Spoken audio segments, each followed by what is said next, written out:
कहानी की शुरुआत में हम कई सारे जोम्बी को देखते हैं जो कि एक एयरपोर्ट पर घूम रहे थे। यहाँ एक जोम्बी सफाई कर रहा था। देखने से ऐसा लग रहा होता है कि इन जोम्बी को किसी ने यहाँ पर काम पर रखा है। सारे जोम्बी कुछ न कुछ इंसानों वाले काम कर रहे थे, लेकिन असल में ये सभी जोम्बी थे जो कि इसी एयरपोर्ट पर रहते हैं। और जब इन्हें भूख लगती है तो ये सारे जोम्बी इंसानों को खाने के लिए शहर की तरफ चले जाते हैं। यही एक शहर था जहाँ नॉर्मल इंसान रहते थे। उन्होंने अपने आप को जोम्बी से बचाने के लिए शहर के चारों तरफ दीवारें बना दी होती हैं और वो इंसान वहाँ सुकून से रहते हैं। इस दुनिया में जोम्बी अपोकेलिप्स को शुरू हुए 8 साल बीत चुके हैं। अब इसके बाद हम एक लप्पू से जोम्बी को देखते हैं जो कि एयरपोर्ट पर टहल रहा था। वो याद करने की कोशिश कर रहा था कि वो जोम्बी कब बना। इस जोम्बी को अपना नाम भी याद नहीं होता। इसे सिर्फ इतना ही याद था कि उसका नाम आर से शुरू होता है। अब आर अपने मन ही मन में खुद से बातें कर रहा था। ये जोम्बी जानता था कि वो लोग सिर्फ मुर्दा इंसान हैं जो कि अब जोम्बी बन चुके हैं। ये जोम्बी यानी कि आर इंसानों की तरह जीना चाहता था और उनसे बातें भी करना चाहता था,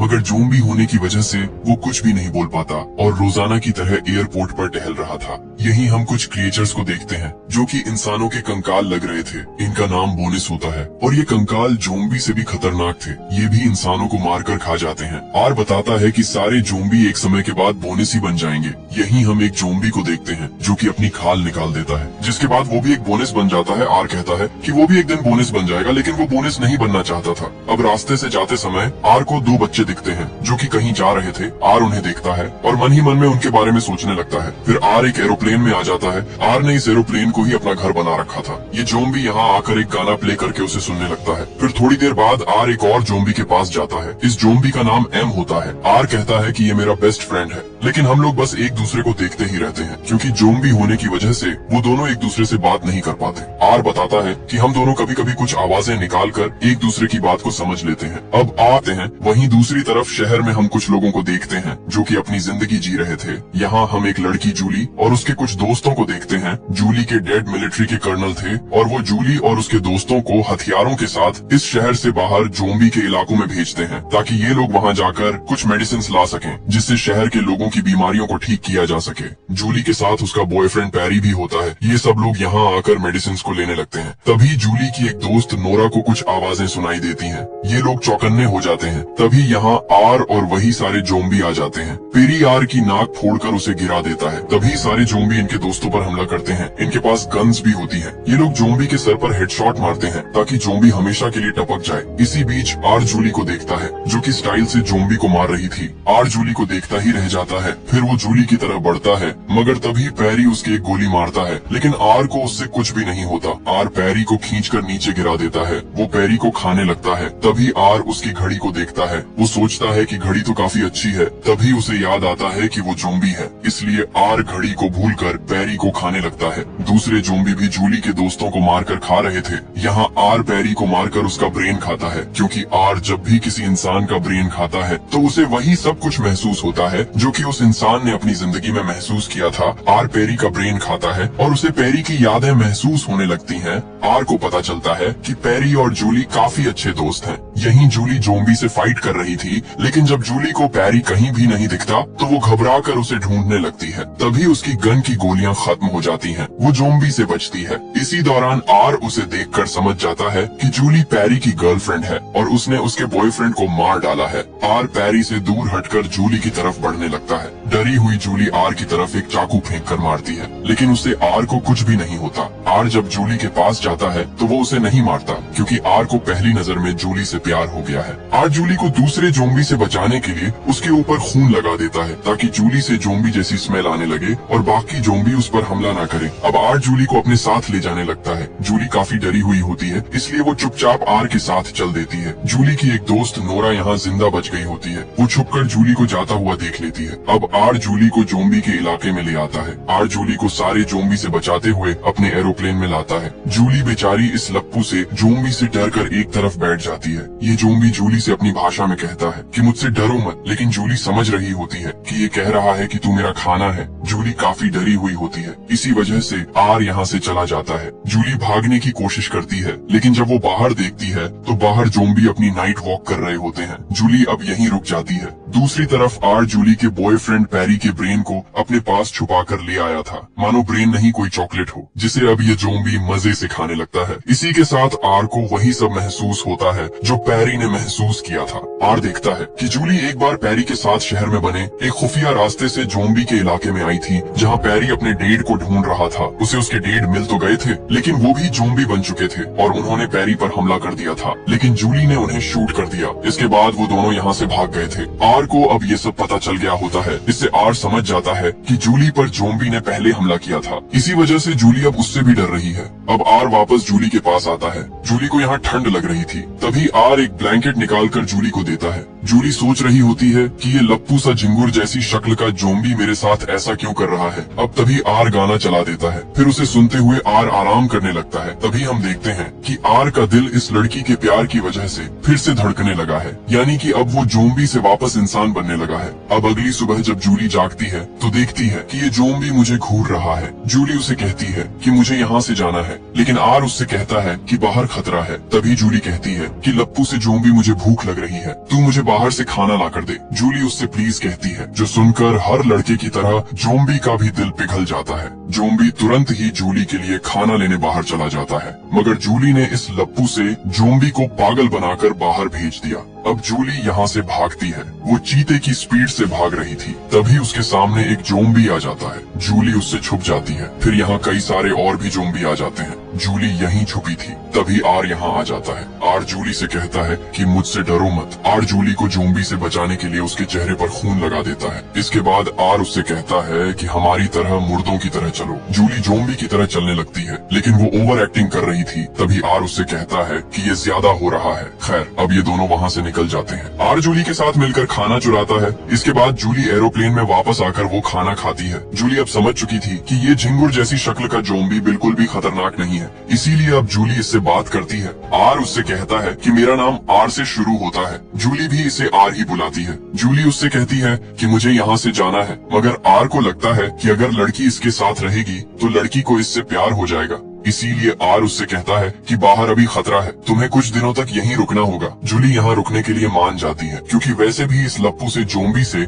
उसे कोई खतरा नहीं था। अब इसके बाद जूली आर से पूछती है कि क्या तुम्हारे जैसे जोम्बी यहाँ और भी हैं जो कि इस तरह रहते हैं। आर मना करता है, क्योंकि अब तक कोई भी जोम्बी एक दूसरे से सही से कम्युनिकेट नहीं कर पाया था, और अब तक कोई भी जोम्बी नहीं जानता था कि दूसरे जोम्बी के दिमाग में क्या चल रहा है। इसलिए आर जूली से कहता है कि उसे नहीं पता कि यहाँ कौन कौन उसके जैसा है। अब यहाँ जूली आर से कहती है कि मैं यहाँ इतने दिनों तक रुक के क्या करूँगी। जूली सोच रही थी कि वो यहाँ बोर हो जाएगी, लेकिन फिर आर उसे अपनी कार देता है, जिसे जूली काफी तेजी से एरोप्लेन के चारों तरफ चलाकर मजे करने लगती है। फिर वो आर को भी गाड़ी चलाने के लिए कहती है, लेकिन ये अनाड़ी जोम्बी जैसे ही स्टीयरिंग संभालता है, वो गाड़ी को सीधे ले जाकर एक गैराज से ठोक देता है। इसके बाद दोनों के बीच की दूरियां कम होने लगती हैं। जूली कई दिनों तक आर के साथ वहीं वक्त बिताती है। दोनों साथ में म्यूजिक सुनते हैं, डांस करते हैं और कुछ मजेदार गेम्स भी खेलते हैं। बस वे टेनिस नहीं खेलते। एक रात जब हवाई जहाज के अंदर गाना बज रहा होता है तो बाहर घूम रहे आर के दोस्त एम को संगीत की आवाज सुनाई दे जाती है और वो हैरान रह जाता है। उधर प्लेन के अंदर जूली आर से दिल की बातें साझा कर रही थी। वो उदास होकर कहती है, जिस जगह से तुम मुझे बचाकर लाए हो वहीं मेरा दोस्त पेरी भी मारा गया। क्या वो भी तुम्हारी तरह एक जोम्बी बनकर दोबारा लौट आएगा? आर उसे कहता है कि ऐसा कभी नहीं होगा। वो जानता था कि पेरी का वजूद पूरी तरह खत्म हो चुका है, लेकिन आर में इतनी हिम्मत नहीं थी कि वो जूली को ये सच बता सके कि पेरी का दिमाग खुद उसने ही खाया है। जूली को गहरे दुख में डूबा देखकर आर माहौल बदलने के लिए फिर से एक धीमा गाना बजा देता है। कुछ देर बाद रात गहरी होने पर जूली सुकून से सो जाती है, मगर आर पूरी रात जागता रहता है, क्योंकि जोम्बी को ना तो नींद आती है और ना ही वे इंसानों की तरह सपने देख सकते हैं। जागते हुए वो फिर से पेरी के बचे हुए दिमाग के हिस्से को खाने लगता है ताकि उसकी यादों में खो सके। लेकिन थोड़ी देर बाद जब आर की नजर जूली की तरफ जाती है तो उसके होश उड़ जाते हैं। जूली मौका पाकर वहाँ से फिर भाग चुकी थी। हवाई अड्डे के वीरान रास्तों पर भागते हुए जूली पर अचानक कुछ खूंखार जोम्बी हमला कर देते हैं। जूली अपनी जान बचाने के लिए उनसे डटकर मुकाबला कर रही होती है। तभी एंड वक्त पर आर वहाँ पहुँच जाता है। अपने प्यार की खातिर वो पहली बार अपनी ही बिरादरी के जोम्बी पर हाथ उठाता है और उन्हें मार मार कर जूली को उनके चंगुल से छुड़ा लेता है। तभी वहाँ उसका सबसे पक्का दोस्त एम आ जाता है।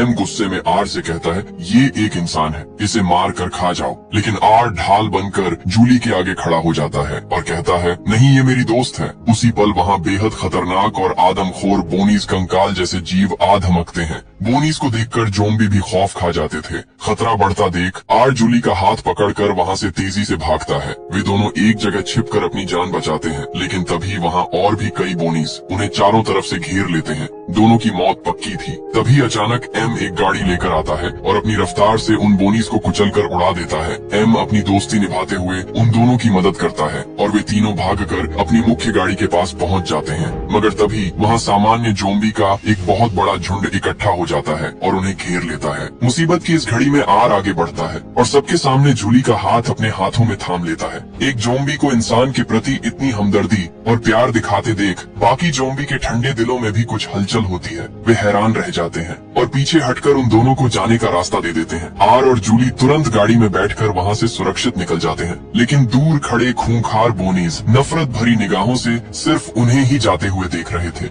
सफर के दौरान रात में अचानक तेज बारिश शुरू हो जाती है। आर तो एक जोम्बी था, इसलिए उसे ठंडे मौसम या बारिश से कोई फर्क नहीं पड़ रहा था, लेकिन इंसानी जिस्म होने के कारण जूली ठंड से बुरी तरह कांपने लगती है। वे गाड़ी रोककर पास के एक सुनसान और खाली पड़े वीरान घर में शरण लेते हैं। घर के अंदर ढूंढते हुए जूली को एक पुराना कैमरा मिलता है। वो मुस्कुराते हुए आर को वो कैमरा दिखाती है और अचानक उसकी एक तस्वीर खींच लेती है। फिर वो कैमरे को आर की तरफ बढ़ाते हुए कहती है कि अब वो भी उसकी एक फोटो ले। इस प्यारे और खूबसूरत पल को जीने के बाद वे दोनों आराम करने के लिए घर की ऊपरी मंजिल की तरफ चले जाते हैं। वहीं दूसरी तरफ आर का दोस्त एम अपनी तलाश के दौरान एक पुरानी तस्वीर देखता है। उस फोटो में एक लड़का और एक लड़की बेहद प्यार से एक दूसरे का हाथ थामे खड़े थे। उस तस्वीर को देखते ही एम के ठंडे पड़ चुके सीने में अजीब सी बेचैनी होती है और उसके दिमाग में धुंधली पड़ चुकी अपनी पुरानी यादें ताजा होने लगती हैं। धीरे धीरे वहाँ बाकी सारे जोम्बी भी इकट्ठा हो जाते हैं और अचरज से उस फोटो को निहारने लगते हैं। इस एहसास और इंसानी जज्बात को देखते ही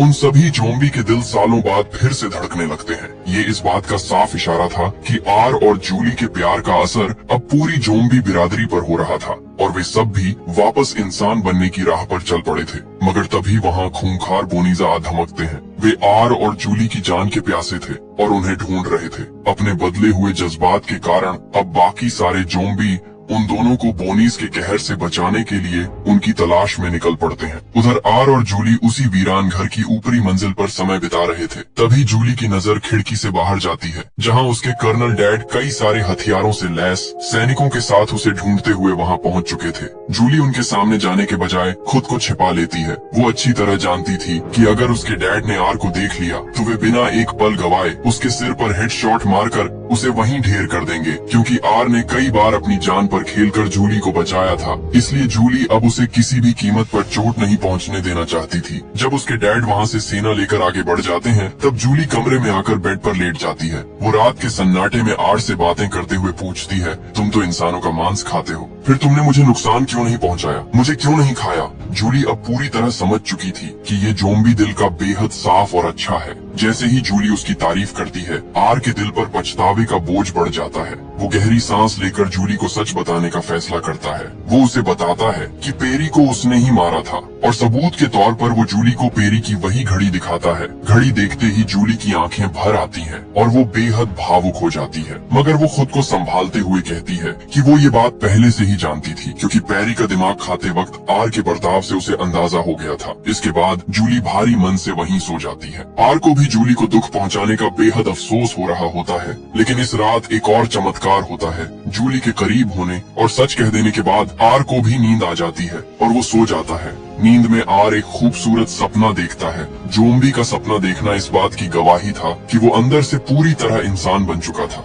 बस अब उसे बाहरी दुनिया के सामने खुद को साबित करना था। अगली सुबह जब आर की नींद टूटती है तो वो देखता है कि जूली वहाँ से जा चुकी है। वो अकेला और उदास होकर वापस अपने जोम्बी साथियों की तरफ लौटने लगता है। उधर जूली भागते हुए इंसानी शहर के मुख्य दरवाजे के पास पहुंच चुकी थी। वहां तैनात सुरक्षा कर्मी उसे सीधे अंदर जाने से रोक देते हैं और कड़ी चेकिंग करते हैं कि कहीं वो संक्रमित तो नहीं है। जांच में जूली बिल्कुल ठीक पाई जाती है। तभी वहां उसके डैड भी आ जाते हैं और जूली सुरक्षित अपने शहर के अंदर दाखिल हो जाती है। दूसरी तरफ जब आर अपने साथियों से मिलता है तो उसे एक बड़ी खुशखबरी मिलती है। एम और बाकी साथी उसे बताते हैं कि वे सब भी अब धीरे धीरे ठीक हो रहे हैं और उनके दिल धड़कने लगे हैं। साथ ही एम उसे आगाह करता है कि सारे बोनीज मिलकर इंसानों के शहर पर एक बड़ा और जानलेवा हमला करने की साजिश रच रहे हैं और वे तुम दोनों को ही ढूंढ रहे हैं। ये सुनकर आर समझ जाता है कि अब समय बेहद कम है। वो सोचता है कि जोम्बी के सुधरने की ये बात इंसानों तक पहुंचानी बेहद जरूरी है ताकि दोनों नस्लों को बचाया जा सके। वो बाकी जोम्बी से मदद मांगता है। सारे जोम्बी साथी मिलकर बोनीज का रास्ता रोकते हैं और आर को वहाँ से सुरक्षित निकाल देते हैं। आर उसी खुफिया और पुराने रास्ते से शहर के अंदर घुस जाता है जहाँ से कभी पैरी और जूली आए थे। शहर में पहुंचकर वो चारों तरफ जूली को ढूंढने लगता है। उसी समय जूली अपने घर के कमरे में बैठी अपनी सबसे पक्की सहेली नोरा से दिल की बातें कर रही थी। जूली उसे आर के बारे में बताते हुए कहती है वो लड़का दिखने में भले ही जोम्बी था लेकिन उसकी हरकतें और उसका दिल बिल्कुल इंसानों जैसा था। मैं उसे बहुत मिस कर रही हूँ। ये सुनकर नोरा शरारत भरी मुस्कान के साथ कहती है कहीं तुम्हें उस सीधे साधे जोम्बी से प्यार तो नहीं हो गया। ये सुनकर दोनों सहेलियां हंसने लगती हैं और फिर नोरा वहाँ से चली जाती है। नोरा के जाने के बाद जूली बालकनी में आकर आर की यादों में खोई हुई थी कि तभी उसकी नजर नीचे पड़ती है। नीचे गली में आर खड़ा था। उसे वहाँ देखकर जूली के होश उड़ जाते हैं। वो भागकर नीचे आती है और घबराते हुए कहती है तुम्हें यहाँ बिल्कुल नहीं आना चाहिए था। अगर किसी सैनिक ने तुम्हें देख लिया तो वो सीधे तुम्हारे सिर पर गोली दाग देगा। तभी वहाँ नोरा भी आ जाती है और एक जिंदा जोम्बी को शहर के अंदर देखकर चौंक जाती है। खतरा भांपकर वे दोनों फुर्ती से आर को घर के अंदर छिपा लेती हैं। नोरा अंदर आते ही आर से पूछताछ करने लगती है। बातचीत के दौरान नोरा और जूली गौर करती हैं कि आर के चलने, बोलने और बर्ताव में अब जोम्बी वाली कोई भी अजीब बात नहीं बची थी। वो काफी हद तक सामान्य हो चुका था। जूली उससे पूछती है आर तुम अपनी जान जोखिम में डालकर यहाँ क्यों आए हो? आर गंभीर होकर बताता है कि बोनीज की एक बहुत बड़ी फौज इस शहर पर हमला करने वाली है। साथ ही वो एक और बड़ी बात बताता है कि हम जोम्बी अब बदल रहे हैं, हम वापस इंसान बन रहे हैं। हमें ये बात बाकी सभी इंसानों को बतानी होगी ताकि वे हम पर हमला न करें। जूली अपने डैड को ये बात बताने के बारे में सोचती तो है लेकिन वो अपने डैड के गुस्से और मिलिट्री मिजाज से वाकिफ थी। कर्नल जोम्बी से इतनी नफरत करते थे कि वे आर को देखते ही पहले गोली मारते और पूछताछ बाद में करते। कर्नल के इस खौफ से बचने के लिए जूली और नोरा एक अनोखा दिमाग लगाती हैं। वे आर को सैनिकों की नजरों से बचाने और उसे पूरी तरह से एक आम संस्कारी इंसान दिखाने के लिए उसका बेहतरीन मेकअप करने लगती हैं ताकि कोई उसे पहचान ना सके। मेकअप पूरा होने के बाद ये तीनों सीधे जूली के कर्नल डैड की तरफ बढ़ते हैं। दूसरी तरफ कर्नल को खुफिया सूत्रों से ये खबर मिल चुकी थी कि बोनीज कंकाल वाले जीव शहर को तहस नहस करने के लिए अपनी एक बहुत बड़ी फौज तैयार कर रहे हैं इस महायुद्ध से निपटने के लिए। कर्नल भी मुस्तैदी से अपने सैनिकों की टुकड़ियों को जंग के लिए तैयार कर रहे होते हैं। जूली पहले अकेले अपने डैड के पास जाती है और वहाँ के हालातों का जायजा लेती है। कर्नल उसे देखते ही गंभीर आवाज में कहते हैं जूली बोनीज हम पर धावा बोलने के लिए पूरी सेना इकट्ठा कर रहे हैं। यहाँ रुकना मौत को दावत देना है। तुम तुरंत वापस घर जाओ। वे उसे अपनी सुरक्षा के लिए घर में रखी बंदूक निकालने को कहते हैं लेकिन जूली पलटकर जवाब देती है कि वो हथियार पहले ही अपने पास रख चुकी है। इसके बाद जूली अपने डैड को थोड़ा किनारे ले जाती है और धीरे से कहती है डैड बाहर की दुनिया में एक बहुत बड़ा चमत्कार हुआ है। जोम्बी अब वापस इंसान बन रहे हैं। कर्नल उसकी इस अजीब बात पर रत्ती भर भी भरोसा नहीं करते। अपने डैड को यकीन दिलाने के लिए जूली इशारा करती है और आर उनके सामने आ जाता है। आर खुद कबूल करता है कि वो एक जोम्बी है लेकिन अब वो पूरी तरह बदल चुका है। जूली भी उसकी बात का समर्थन करती है मगर नफरत की आग में जल रहे कर्नल बिना कुछ सोचे समझे अपनी लोडेड बंदूक सीधे आर के सिर पर तान देते हैं। एंड वक्त पर जूली की निडर सहेली नोरा पीछे से आकर खुद कर्नल पर गन पॉइंट ले लेती है। वो कर्नल को रोकती है और जूली आर को तुरंत वहाँ से भाग जाने को कहती है। दोनों बिना समय गंवाए वहाँ से भाग निकलते हैं और सुरक्षित रास्ते से वापस जोम्बी के इलाके में पहुँच जाते हैं जहाँ एम और बाकी जोम्बी का पूरा झुंड बेसब्री से उनका इंतजार कर रहा था। एम टूटे फूटे शब्दों में जूली को समझाता है कि उनके भीतर इंसानी जज्बात लौट रहे हैं। तभी अचानक इंसानी मांस के भूखे बोनीज जूली की गंध सूंघते हुए वहां हमला कर देते हैं। इस बार एक अनोखा नजारा देखने को मिलता है। जूली को बचाने के लिए बाकी सारे जोम्बी उन खूंखार बोनीज से सीधे भिड़ा जाते हैं और उनके बीच भयंकर लड़ाई शुरू हो जाती है। आज जूली की हिफाजत के लिए उसका हाथ पकड़ दर्ज कर सुरक्षित जगह की तरफ भागता है। इसी बीच कर्नल की फौज भी जोम्बी के इलाके में दाखिल हो चुकी थी लेकिन जब इंसानी सैनिक वहाँ का नजारा देखते हैं तो वे पूरी तरह चकरा जाते हैं। वे समझ नहीं पा रहे थे कि आखिर जोम्बी और बोनीज आपस में क्यों लड़ियच रहे हैं और उन्हें किस पर गोली चलानी चाहिए। तभी तभी कुछ बोनीस सैनिकों पर पीछे से हमला करते हैं, मगर एंड मौके पर एक ज़ोंबी आकर उन सैनिकों की जान बचा लेता है और इंसानों की तरफ दोस्ती का हाथ बढ़ाता है। ये देखकर सैनिकों का भ्रम दूर हो जाता है और इंसानी फौज और ज़ोंबी मिलकर साझा दुश्मन बोनीस का सफाया करने लगते हैं। वायरलेस पर सैनिक कर्नल को जानकारी देते हैं कि ज़ोंबी दुश्मनों को मारने में हमारा साथ दे रहे हैं, जिसे सुनकर कर्नल दंग रह जाते हैं। दूसरी तरफ आर और जूली लगातार दौड़ रहे थे। रास्ते में आने वाले कुछ बोनीस को वे बड़ी बहादुरी से ढेर भी करते हैं, लेकिन अचानक उनके आगे बढ़ने का रास्ता खत्म हो जाता है। सामने एक बहुत गहरी खाई थी जिसके नीचे सिर्फ पानी था और पीछे से बोनीस का झुंड तेजी से उनकी तरफ बढ़ रहा था। कोई और रास्ता न देखकर आर जूली को अपने सीने से मजबूती से लगाता है और उस गहरी खाई से नीचे पानी में कूद जाता है। वे दोनों बोनीस के चंगुल से तो बच जाते हैं, लेकिन बेजान शरीर होने के कारण आर पानी में गहराई से डूबने लगता है। जूली हिम्मत दिखाकर पानी में गोता लगाती है और आर को सुरक्षित किनारे पर खींच लाती है। अब वे दोनों मौत के साए से कोसों दूर और बिल्कुल सुरक्षित थे। आर की इस बेपनाह मोहब्बत और बार बार जान बचाने के जज्बे को देखकर अब जूली को भी उससे सच्चा प्यार हो चुका था। वो पूरी शिद्दत से आर को किस लेती है। इसी जादुई पल में एक अविश्वसनीय बदलाव होता है। जूली के सच्चे प्यार के स्पर्श से आर की आंखों का रंग पूरी तरह बदल जाता है और उसका मुर्दा जिस्म पूरी तरह एक जिंदा इंसान के रूप में तब्दील हो जाता है। तभी कर्नल अपनी सेना के साथ वहाँ पहुँचते हैं। वे आर को अब भी एक खतरा और ज़ोंबी समझकर उस पर सीधे गोली दाग देते हैं। गोली लगते ही आर दर्द से करा उठता है और उसके जख्म से लाल गर्म खून बहने लगता है, क्योंकि अब वो ज़ोंबी नहीं बल्कि एक आम इंसान बन चुका था। कर्नल दोबारा बंदूक तानते हैं, लेकिन जूली ढाल बनकर खड़ी हो जाती है और उनके बहते हुए लाल खून को दिखाकर चीखती है, डैड रुक जाइए, देखिए इसके जिस्म से लाल खून निकल रहा है, ये कोई ज़ोंबी नहीं है।